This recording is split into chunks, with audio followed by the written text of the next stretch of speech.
ರೊಟ್ಟಿ ಜೊತೆಗೆ ಪುಂಡಿ ಪಲ್ಯ ಕಾಂಬಿನೇಷನ್ ಬೆಂಕಿ ಇರ್ತದ ನೋಡ್ರಿ.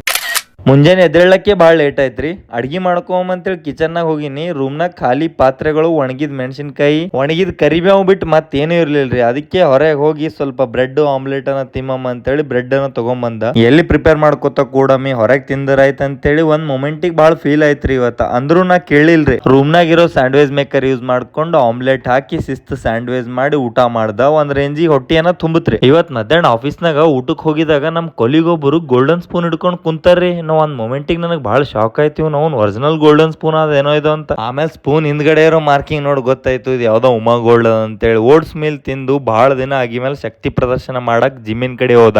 ಐ ಥಿಂಕ್ ಆಫ್ಟರ್ 12 ಡೇಸ್ ಆದ್ಮೇಲೆ ವರ್ಕೌಟ್ ಮಾಡ್ಲತ್ತೀನಿ. ಬಹಳ ದಿನ ಗ್ಯಾಪ್ ಆಯ್ತಪ್ಪ ಅಂತಂದ್ರೆ ಸೇಮ್ ಸ್ಟ್ರೆಂತ್ ಇರಲ್ರಿ ಜಿಮ್ಮಿನ ಒಳಗ. ನಾ usually incline dumbbell press 30 kg 12 reps ಹೊಡಿತಿದ್ದ. ಇವತ್ತು 22 kg ಬಹಳ ಟಿಣಕ್ಲತ್ತಿದ್ದ. ಶಕ್ತಿ ಪ್ರದರ್ಶನ ಮುಗಿದ್ಮೇಲೆ ರೂಮಿನ ಕಡೆ ಹೋಗಿ ಸೆಕ್ಸಿ ಸಾಂಬಾರು ಜೋಳದ ರೊಟ್ಟಿ ಊಟ ಮಾಡಿದ್ರ ನಮಸ್ಕಾರ ಇಲ್ಲ ದೊಡ್ಡ ಮಂದಿ.